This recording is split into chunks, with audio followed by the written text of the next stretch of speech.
తెలుసు కదా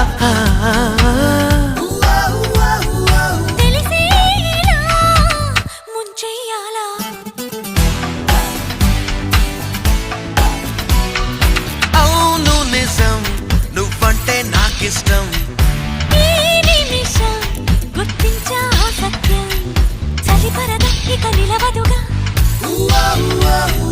తెలుసు కదా తెలిసిందే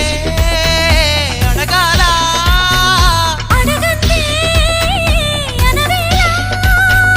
చెవిలో ఇలా చెబితే చాలా